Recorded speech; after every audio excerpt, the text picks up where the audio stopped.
우리 오늘 하나님이 주신 귀한 말씀 같이 읽겠습니다. 우리 오늘 말씀 요한복음 16장 7절에서 11절 말씀, 7절에서 11절 말씀 같이 읽습니다.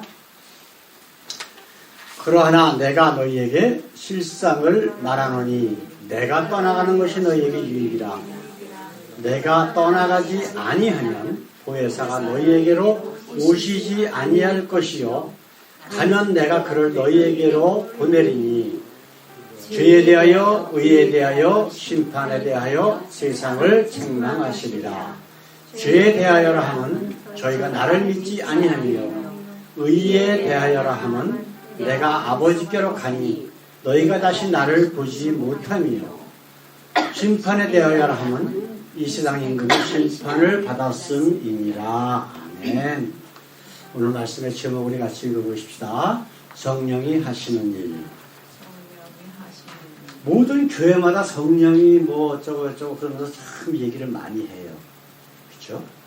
근데 사실은 안타깝게도 그 말씀 가운데 가만히 들어보면 성령이 과연 어떤 분이신지 그분이 하시는 일이 무엇인지 우리가 왜 성령이 반드시 필요하냐라고 하는 것에 대해서 명확하게 성경적으로 말씀하시는 교회들이 참 드물다라고 하는 거예요. 이제 제가 한국에 있을 적에 가끔 이제 교인들하고 같이 이제 순복음 그 기도원이 있어요. 거기 한번 가보면은요, 사람들 참 열정 많아요. 금식하며 소리 지르면서 성령 달라고 막 별로 목소리도 좋지 않은 것 같은데. 그러면서 사람들이 부르짖는 내용들을 그런 모습들을 많이 봤습니다. 지금도 역시 마찬가지로 교회마다 예배 드리면서 아니면 뭐 부흥회하면서 성령을 달라고 하는데 그 하는 방법은 뭐냐면 부르짖고 소리치고 금식하고 하는 것으로부터 시작해서 그걸 끝나요. 근데 성경에서는 그렇게 해서 성령 받는다는 얘기가 죄송하지만 한 군데도 없어요. 한 군데도 없는데 왜 그렇게 할까? 이게 소위 한국 사람들이 옛날부터 내려오는 게 뭐가 있어요? 정성, 예? 간절함. 그러면 성령 받는다? 그리고 그 성령이 그럼 성령 받으면 뭐 할 겁니까? 성령 받으면. 예수 믿으면 성령을 가장 중요시 여기는 한국의 그 대형교회가 있죠. 거기는 방언 안 받으면 구원 못 받은 거고, 성령 못 받은 거고, 성령 못 받으면 구원 못 받는다. 그런 이야기를 그 목사님이 아주 강단에서 대놓고 얘기를 해요. 근데 과연 그게 그러면 성경적이냐, 옳은 이야기냐라고 하는 것도 오늘 말씀을 함께 나눠야 합니다. 오늘 말씀을 통해서 예수님께서 분명히 성령이 무엇인지를 우리에게 알려주고 계셔요. 그리고 어떻게 받느냐라고 하는 것까지. 그래서 오늘은 성령이 누구신가, 그리고 어떤 일을, 어떤 역사를 우리에게 하시는가라고 하는 그런 귀한 시간이 되기를 원합니다. 자, 첫 번째로 성령은 보혜사이십니다. 보혜사, 무슨 뜻이죠? 성경에 여러 번 보혜사가 말씀이 나오는데, 보통 이제 영어로 얘기하면은 뭐 컴포터, 카운셀러, 뭐 서포터, 헬퍼 이런 이야기들이 있어요, 그렇죠? 우리 한국말로 이야기하면은 뭐 안위자, 변호사, 대언자, 협조자, 뭐 대변자 이런 내용들, 이것이 바로 성령이다, 보혜사다라고 하는 것을 성경에 기록되어 있습니다. 그래서 우리가 지난주에 말씀 나눈 게 뭐가 있었죠? 하나님과 예수님과 성령은 하나시다. 그렇죠? 그 한 분 대신 하나님과 예수님과 성령, 보혜사 성령이 하시는 일이 그럼 뭐냐? 바로 예수님을 이 땅에 보내신 하나님의 뜻. 그게 뭐죠? 우리의 구원. 그 외에는 다른 거 없어요. 그렇게 부르짖어서 성령을 받으면은 뭐 부자 되고 3년 안에 부자 되고 뭐 아이들 뭐 좋은 대학 가고 뭐 잘 먹고 잘 살고 이건 마귀가 하는 이야기지 하나님하고는 아무 관계없는 내용들이에요. 자, 요한복음 14장에 처음에 이제 그 성령에 대해서 예수님께서 말씀하시면서 뭐라고 말씀하셨냐면 진리의 영이라고 말씀하고 있습니다. 자, 우리가 오늘 13절 말씀 한번 같이 한번 읽어봅시다. 16장 13절 말씀. 그러나 진리의 성령이 오시면 그가 너희를 모든 진리 가운데로 인도하시리니 그가 자의로 말하지 않고 오직 듣는 것을 말하며 장래를 너희에게 알리시리다. 자, 성경의 의, 진리, 이게 뭘까요? 우리가 오늘 읽은 본문 말씀에도 심판, 죄, 의, 여기에 대해서 성령이 우리에게 알려주신다 그랬거든요. 그럼 그게 뭐냐, 이게 뭐냐라고 하는 거예요.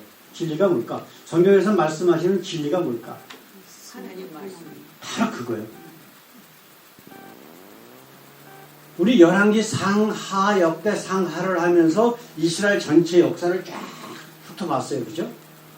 매 장마다 하나님께서 말씀하시는 내용이 나오죠. 그게 뭐예요? 타협한 족속, 악한 족속. 그래서 하나님께서 너희를 떠나겠다, 너희를 심판하시겠다라고 하는 말씀들이 계속해서 매 왕마다 계속해서 나오셔요. 남유다나 북이스라엘. 그러면 그들이 맨날 남을 죽이고 재산을 뺏고 이것이 악한 겁니까? 죄송하지만 한 군데도 안 나와요. 한 군데도. 근데도 하나님께서는 악하다고 얘기하시거든요.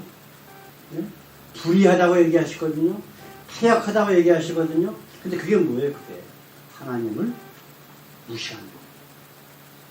참 하나님을 믿는 게 아니라 거짓 하나님을 믿기 때문에 하나님께서는 그들에게 악하다고 말씀하셨답니다. 그러면 지금 여기 한 말씀 한번 보십시다. 자, 그가 너희를 모든 진리 가운데로 인도한다. 그죠? 그러면 모든 진리라고 하는 건 뭐예요? 하나님의 말씀이라는 것입니다. 말씀이 곧 육신이 되어서 이 땅에 오신 예수님의 말씀도 마찬가지고 성령이 우리와 함께 거하시면서 우리를 진리 가운데로 인도하는데 그 진리가 그럼 뭐냐고요? 바로 하나님의 말씀입니다. 하나님의 말씀은 99%는 내가 지킬지언정 하나는 내가 하고 싶은 대로 한다라고 하면 그건 마귀가 하는 짓이라는 거예요.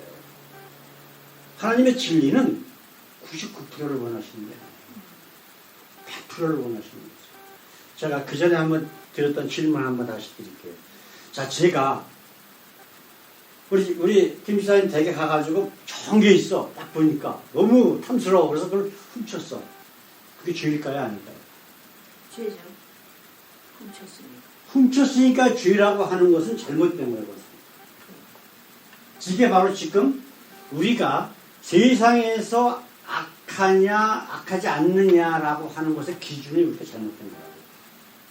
훔쳤기 때문에 죄가 아니라 하나님의 말씀을 무시했기 때문에 죄가 된 거예요. 왜냐하면 14년은 내가 사랑하는 형제잖아요. 근데 형제를 사랑하면 과연 내가 그 형제에게 내가 더 좋은 거를 주려고 할 테지. 그죠? 그분을 사랑하지 않았기 때문에 내가 그분 물건을 훔친 거예요. 이것이 죄에 대한 관점을 우리가 세상적으로 보느냐 하나님의 말씀 안에 진리 가운데를 거하느냐에 따라서 우리는 인식 자체가 완전히 바뀌어야 돼요. 제가 그전에도 말씀드렸죠. 자, 아담과 하와가 에덴 동산에서 쫓겨났어요. 그렇죠? 왜 그랬었죠? 선악과를 따먹기 때문에. 자, 그럼 아담과 하와가 어떤 게 죄인가 한번 생각해 보십시다. 아담과 하와가 선악과를 딱 봤을 때에 먹고 싶을 때 죄다. 두 번째로 땄을 때 죄다. 세 번째로 먹었을 때 죄다. 어떤 게 죄죠? 다시 한번 해보세요. 자, 아담과 하와가 네. 아담과 하와는 아니죠. 사실은 하와죠. 하와가 선악과를 따먹었단 말이에요. 네. 그래서 에덴 동산에서 쫓겨났어.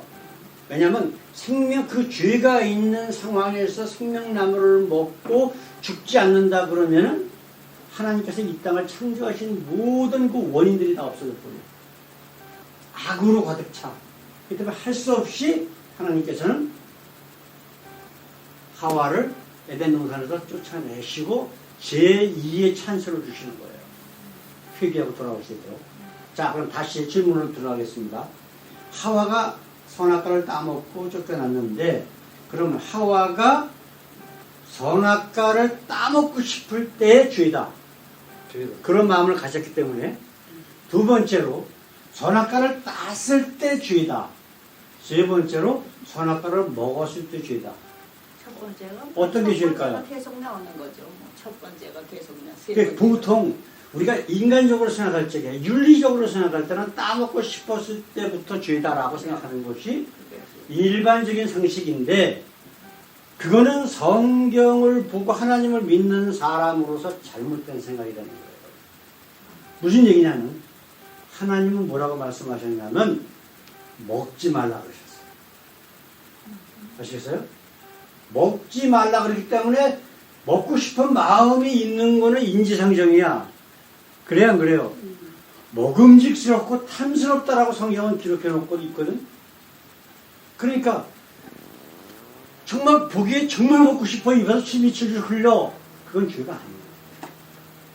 땄을 때 그것도 죄가 아니라고. 여기까지는 회개의 기회가 주어지는 거예요. 아시겠어요? 땄었지만 하나님이 이렇게 말씀하셨지? 라고 했을 때 회개하면 그건 죄가 아니에요. 그러나 우리 하나님은 분명히 먹지 말라고 하셨어요. 이게 대부분의 많은 교회에서 생각하는 설교하는 내용과 성경에 나오는 하나님의 말씀과의 차이예요. 예. 이것이 바로 이런 것들을 구분하는 것이 누가 하신다? 진리의 성령이 오셔서 하시는 거예요. 오늘 우리가 읽은 말씀 보게 되면 보혜사가 너희에게 와서 죄에 대하여 의에 대하여 심판에 대해서 알게 하시겠다라고 하는 말씀이 바로 이거예요. 진리 대신 참 하나님의 말씀을 그 원뜻이나 모든 것들을 정확하게 알려줌으로 인해서 하나님이 기뻐하시는, 예? 하나님이 싫어하시는 죄 가운데 우리가 빠지지 않도록 우리를 이끄시는 분이 누구다? 바로 진리의 영인 성령이시라고 성경은 지금 분명히 말씀하고 있는 거예요. 그죠? 그래서 아까 우리가 읽었던 말씀 보면은 8절 말씀에 뭐라고 말씀하셨어요? 죄에 대하여, 의에 대하여, 심판에 대해서 알게 할 것이다. 알게 해서 그것을 지키도록 우리를 이끄시는 거예요. 이게 바로 성령이 우리에게 하시는 말씀이라는 거예요. 그러면 그 성령이 그냥 알게만 하시는 게 아니잖아요. 성령은 우리 속에 들어와서 우리와 함께 거하시는 분이란 말이에요. 우리가 요한계시록 지난주에도 말씀 나눴지만 네가 마음문을 열면 내가 들어가 너로 더불어 먹고 너는 나로 더불어 먹고 같이 사시겠다는 거예요. 같이 사시겠다는 거. 이 세상에서 가장 가까운 사람들이 누구예요? 식구라 그러잖아요. 식구. 그렇죠? 식구. 같이 먹는다는 뜻이거든요. 성령이 우리의 식구가 되시겠대요. 그러면 그분이 우리를 가르쳐 주시고 우리가 잘못 갈 적에 깨달음을 주시고 잘못 갔을 때 회개하도록 이끄시는 분조차도 성령이 하시는 일이라고 분명히 말씀하고 있단 말이에요. 세상적으로 성령 받으면 무슨 뭐 방언하고 뭐하고 이거는 하나님께서 그 성령의 역사를 통해서 누구를 어떤 사람들을 구원하시고자 하실 때 필요한 하나의 은사로 나타나는 거지 그거는 성령이 우리 속에 들어오시는 목적하고는 아무 관계없는 거예요. 자, 두 번째로 성령이 어떤 분이신가? 성령은 구원의 확증입니다. 제자들이 3년 반 동안 예수님을 쫓아다녔어요. 그렇죠? 예수님도 보혜사거든요. 하나님도 보혜사시고 예수님도 보혜사시고 성령도 보혜사시고 그래서 예수님께서 내가 가서 또 다른 보혜사를 너희에게 보내리니 그런 얘기 하셨어요. 또 다른 보혜사라고 분명히 말씀하고 계시거든요. 그렇지만 이 제자들이 3년 반씩 쫓아다녔지만 성령에 대해서 몰랐어요. 그러나 그들이 예수님 승천하신 후에 예수님 말씀대로 예루살렘을 떠나지 않고 그들이 비록 유대인들을 무서워하고 문을 꺾고 걸어 잠그고 방 안에 숨어서 했지만 그들이 예수님 말씀대로 성령을 달라고 하나님 앞에 기도할 때에 그들의 성령 받고 난 다음에 어떤 변화가 있었죠? 그들이 그 숨어서 있던 문을 꾹꾹 걸어차고 있던 방문을 걷어차고 길거리로 나갔어요. 그죠? 나가서 뭐 했습니까? 예수님 살아계시다. 그분이 메시아다. 그 예수를 믿어야만 구원합니다. 사도행전 전체가 다 그 얘기예요. 에? 그래서 너희가 예수 믿으면 뭐 부자 되고 뭐 어쩌고 그런 얘기는 한 군데도 안 나와 성경에. 죄송합니다. 그건 목사님의 조편이 위해서 얘기를 한 거죠. 그러니까 한마디로 얘기하면 사람 귀에 듣기 좋은 이야기를 하는 거예요. 그게 마귀가 하는 짓이거든요. 자, 예수님의 잡히실 적에 제자들이 어떻게 했어요? 다 도망갔다고 돼 있어요. 다 도망갔다. 그 어떤 제자는 혼이불 같은 거를 둘러싸고 있다가 그 예수님 잡으러 온 사람이 그 혼이불을 잡으니까 홀딱 벗고서 그냥 맨몸으로 도망갔다는 얘기도 있고요. 그래도 저기 베드로는 쓰고 많이 뒤 쫓아다니면서 어떻게 돼가나 보다가 계집종 앞에서 예수님의 이름 가지고 저주까지 3번씩이나 부인하고 그런 일들이 쭉 있었잖아요. 그렇게 겁이 나서 숨어있던 제자들이 성령 받으니까 어떻게 됐어요? 예수님 살아나셨다. 그분이 메시아다라고 하는 것을 외치면서 길거리에 돌아다녀요. 막 잡아가니까 아이 잡아가려면 잡아가라. 예? 감옥에 가두니까 가두려면 가두라. 감옥에서도 그냥 뭐 당장 언제 죽을지 모르는데 예? 찬양하고 콜콜 잠자요. 이게 인간적으로 가능한 이야기예요, 여러분. 당장 언제 죽을지 모르는데 그러나 그게 가능한 것은 왜냐하면 누가 있었기 때문에 성령이 그들과 함께 있었기 때문에. 왜? 성령이 그들에게 하나님의 나라가 반드시 있다라고 하는 것, 우리가 이 땅에서의 죽음이 끝이 아니라고 하는 것을 알려주시고 예수님이 그 전에 하셨던 모든 말씀들이나 가르침들이 새록새록 그들 가운데서 역사하기 시작을 하니까 세상 꽃 하나도 겁낼 필요가 없다라고 하는 확신 가운데 있는 거예요. 이게 바로 구원의 확증이란 말이에요. 그렇죠? 자, 베드로라고 하는 사람 한번 보십시다. 그들이 사도행전에서 뭐라고 말씀하고 있나? 사도행전 2장 38, 39절 말씀 같이 읽습니다. 베드로가 이르되 너희가 회개하여 각각 예수 그리스도 이름으로 침례를 받고 죄의 사함을 받으라. 그리하면 성령의 선물로 받으리니 이 약속은 너희와 너희 자녀와 모든 먼데 사람 곧 주 우리 하나님이 얼마든지 부르시는 자들에게 하신 것이라 하고. 자, 성령의 선물이 뭐예요? 성령의 선물. 성령의 선물이 뭐죠? 바로 영생.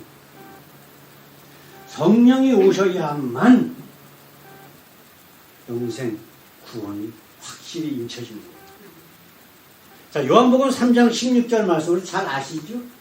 우리 한번 같이 한번 큰 소리로 한번 외쳐볼까요? 하나님이 세상을 이처럼 사랑하사 독생자를 주셨으니 이는 저를 믿는 자마다 멸망치 않고 영생을 얻게 하려 하십니다. 누구든지 말씀 듣고 회개하고 침례를 받으면 하나님께서 성령의 선물을 주신대요. 누구든지. 아시겠어요? 이거는요, 어떤 교회에서 이야기하는 예정된 자만, 선행 많이 한 자만, 이런 게 아니에요. 성경은 그게 다 거짓말이에요. 다 마귀가 사람들을 미혹하기 위해서 만들어낸 교리예요. 성경은 분명히 누구든지 믿는 자마다 모든 먼데 사람까지도 예? 아무 상관없어요. 그 사람이 이전에 뭐 했든 예? 어떤 지위에 있든 아무 상관없는 거예요. 예수 믿는 사람은 누구든지 그 예수 믿는다라고 하는 뜻이 뭐예요? 말씀 듣고 회개하고 침례를 받으면. 예수님께서 그런 말씀하셨죠. 이제 유대인의 선생된 말씀을 가르치는 선생된 사람이 예수님께 찾아왔습니다. 그게 누굴까요? 니고데모가 밤에 예수님 찾아와요. 선생님이시여 내가 어떻게 하여 구원을 얻겠습니까? 뭐라고 말씀하셨죠? 예수님께서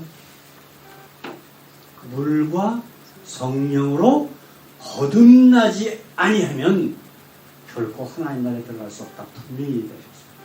그렇죠? 그럼 물과 성령이라는 게 바로 이거란 말이에요. 침례를 받고 침례 받는다는 게 무슨 뜻이 뭡니까? 물속에 들어가서 얼마나 오래 있을까? 우리 집사님 수영하셔요? 안 하셔요? 그렇구나. 제가 그 전에 했던 우스갯소리 한번 할게요. 어떤 사람들이 모여갖고 제주도 해녀들은 보통 막 5분 이상씩 막 숨을 참고 물속에 있는 사람들이 있다고 그러세요. 근데 자 어떤 사람들이 모여가지고 막 자랑을 하는 거야. 자기는 물속에 들어가서 뭐 1분을 있는데 뭐 자기는 3분을 있겠다. 그러니까 한 애가 딱 나와 한다고 그래. 야, 우리 작은 아버지는 작년에 들어가셨는데 아직도 안 나오셨어. 우스갯소리지만 물속에 들어가면 다 죽어요. 그래서 하나님께서 노아의 홍수 때 물로 심판하시고 몇 명만 살아남았죠? 8명만 딱 살아남았어요. 그래서 한문으로 배 선자를 이렇게 보게 되면요, 배 주자에다가 8명이라고 돼 있어. 한문을 하나씩 분석해 보면 기가 막혀요. 성경하고 똑같아요. 근데 하여튼 침례라고 하는 거는 내가 죽겠다라고 하는 거예요. 누가 시켜서가 아니잖아요. 내가 스스로 물속에 들어가는 거예요. 그죠? 자기가 죄인인 것을 깨닫고 죄와 세상과 이런 모든 일에 대해서 이제는 나는 죽겠습니다라고 하나님 앞에 그리고 모든 사람들 앞에 선포하는 게 바로 침례란 말이에요. 그러면 하나님께서 그를 거듭나게 하시는 거예요. 그리고 그에게 성령의 선물을 주심으로 말미암아 하나님의 자녀가 되는 권세를 주셨으니 성경은 분명히 이렇게 약속하고 있다고. 이게 구원이란 말이에요. 이게 영생을 하나님께서 주시고 인쳐주시는 역사가 성령을 통해서 나타나는 거란 말이에요. 사랑하는 성도 여러분, 예수 믿으면 어때요? 예수 믿으면 참 좋죠. 그렇죠? 예수 믿어도 맨날 걱정 근심이 있다는 것은 큰 문제가 있어요. 그분 안에는 하나님이 주시는 평강이 없는 거예요. 분명히 예수님께서 제자들에게, 그를 믿는 자들에게 하신 약속의 말씀이 있어요. 내가 너에게 평안을 주노니 내가 주는 평안은 세상이 주는 것 같지 않대요. 그 얘기는 뭐냐면 어떠한 환경에 있을지라도 너의 마음속에 평안이 있을 것이다. 예? 베드로가 잡혀서 감옥에 있고 바울과 실라가 감옥에 들어가서 기아 내옥에 갇혀 있을 때도 그들은 마음이 평안해서 하나님을 찬양하고 잠을 쿨쿨 잤었다라고 성경은 기록하고 있어요. 예? 이거는 우리 인간 세상으로 무엇으로 설명을 해도 이것은 설명이 안 되는 거예요. 오직 하나님이 주신 예수 그리스도께서 약속하신 성령의 평안함이 있는 사람들에게만 해당되는 거예요.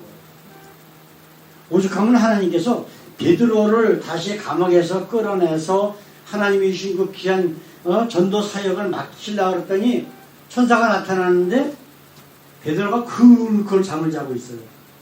천사가 성경을 사도행전을 보게 되면 옆구리를 쳐서 깨워서 그리고 웅문을 활짝 열고 다른 사람들이 눈을 다 가리고 그리고 데리고 나왔다고 성경은 기록하고 있거든요. 누가 하신 일이에요? 성령이 하신 일이라고.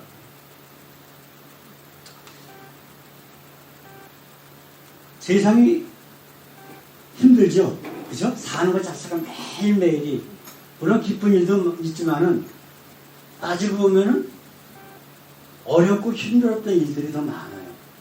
그렇죠? 근데 지금 예수님께서 우리가 지금 말씀 나누는 16장 33절에서 주신 말씀 한번 보십시다. 16장 33절 말씀. 이것을 너희에게 이르면 너희로 내 안에서 평안을 누리게 하려 합니다. 세상에는 너희가 환난을 당하나 담대하라. 내가 세상을 이겼노라 하시니. 자, 시애틀 갔을 적에 그 어떤 그 마트가, 한국 마트가 큰 게 몇 개 있더라고요. 거기서 이제 우리가 뭘 사러 이제 들어갔는데, 이제 아내하고 이제 그 친구 부인하고 그 노인양반하고 같이 이제 셋이 이제 장보러 갔고, 저는 바깥에 이렇게 있는데, 어떤 그 순복음교회에서 나온 권사 두 분이 전도를 하고 있어요. 그래서 이렇게 전도지를 갖고 있는데, 보니까 순복음교회야. 근데 제가 또 그런 거 보면 또 가만히 못 있잖아. 그래서 내가 예수 믿으면 어떻길래 전도하고 계셔요? 예수 믿으면 부자 됩니까? 평안합니까? 병도 안 걸려요? 아, 그렇대. 그럼 그 사람들 이야기하는 예수님과 성경에서 우리가 알고 있는 예수님하고 같은 예수님이에요? 틀린 예수님이에요? 완전 틀린 예수님이라고. 그래서 내가 그랬어요. 만약에 자매님이 그런 예수를 믿고 있다 그러면 자매님은 구원받았는지에 대해서 심각하게 생각해야 됩니다. 제가 그런 얘기를 했어요.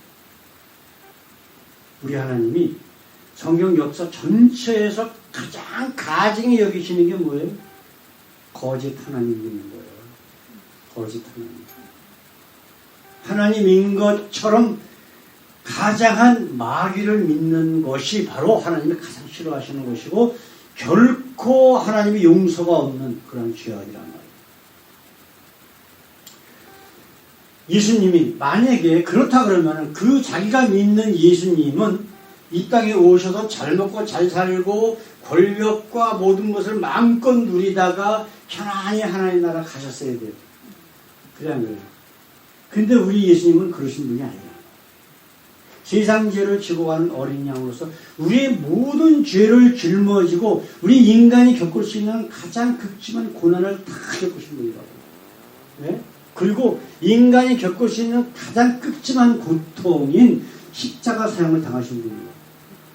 그런 예수를 믿는다고 하면서 예수 믿으면 잘 먹고 잘 산다고 그러고 뭐가 어쩌고 저쩌고. 그럼 당연히 그건 다른 예수지, 그거는. 그럼 예수님의 제자들 중에서 한 사람이라도 잘 먹고 잘 살고 한 사람이 있었어요?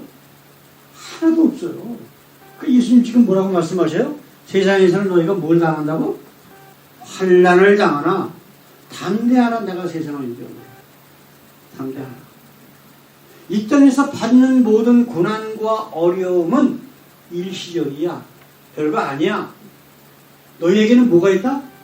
영원한 하나님 나라가 있음을 예수님께서 직접 우리에게 보여주셨단 말이에요.